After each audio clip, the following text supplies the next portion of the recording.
Rahim. Children, today we are going to begin another non-finite, that is the gerund. You remember in the previous lessons I had already discussed with you that non-finites, we have three different types: the participle, the gerund and the infinitives. Today we are going to study gerund. Okay, children. Now let's first read the definition of a gerund. What is a gerund? Gerund is a verb that ends in ing and is used as a verbal noun. Actually, it looks like a participle because it ends with ing, but the purpose of that word is basically to be used as a noun.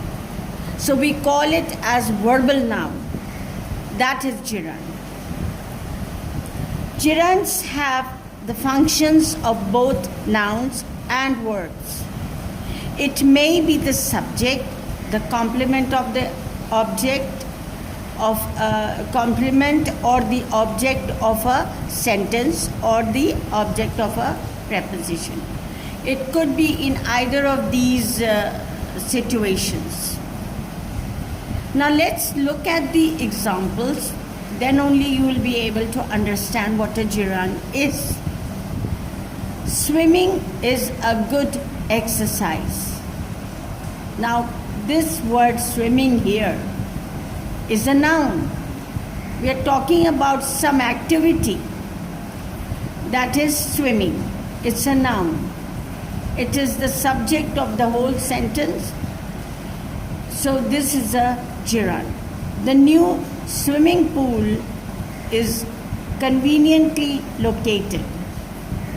Now swimming pool here, naming the place.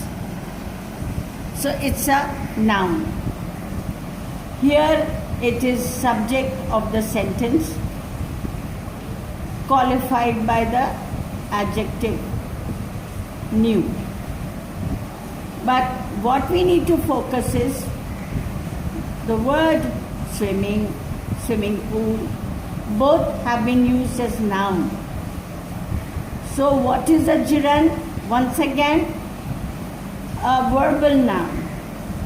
A word which ends in excuse me, which ends in ing, but it is not being used as a verb alone, it is being used as a noun. Children love swimming. Swimming, which is the object of the verb love. Their idea of fun is swimming in the pool. Here again it's a gerund. But here it's the complement of the verb is. She is fond of swimming. Again, what is she fond of? We have to name the thing, and that is swimming, which is the object of a preposition. Fond of swimming. I hope, children, that you have understood very clearly that gerund is a verbal noun. It ends in ing, but in each case it is being used as a name, as a noun. We are going to review this once again. If you look down below, uses of gerund. As the subject of a verb. These are the various situations where we use a gerund. It can be used as a subject, which I told you in the first example of a verb. It's a subject of a verb of a sentence. Burning of leaves is banned. Burning. This is a state which is banned. It can be used as the object of a verb, transitive verb. Those boys enjoy playing cricket. Now here it is not being used as a participle, it is a gerund. What do the boys enjoy? They enjoy playing cricket. So it's a gerund. It can also be used as the object of a preposition. For example, he was asked an explanation for preposition coming late. What was he asked for? For coming late. So it's the object of preposition. As the complement of a verb, my favorite pastime is solving crossword puzzle. Now here, my favorite pastime is solving. What is the child fond of? Solving. A name given to that activity is a gerund.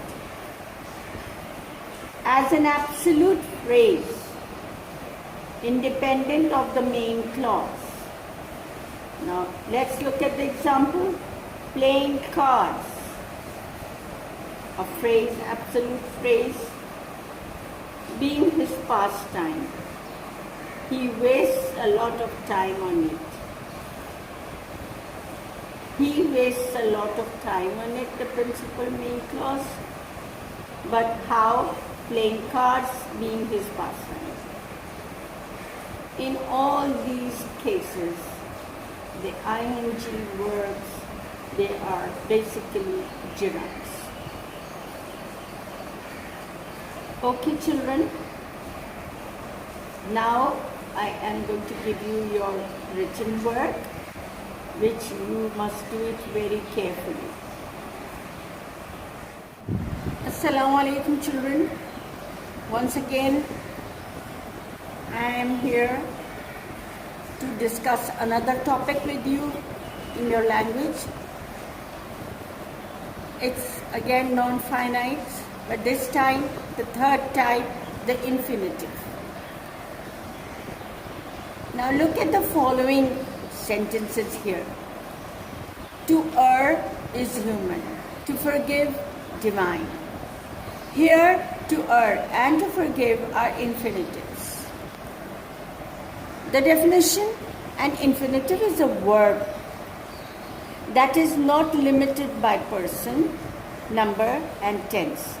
It is the base form of the verb and usually has to before it. Now, children, if you look at these two verbs, forgive and err, both are verbs which are basically the base form of the verb. Whenever we are using a base form with the word to, that is infinitive.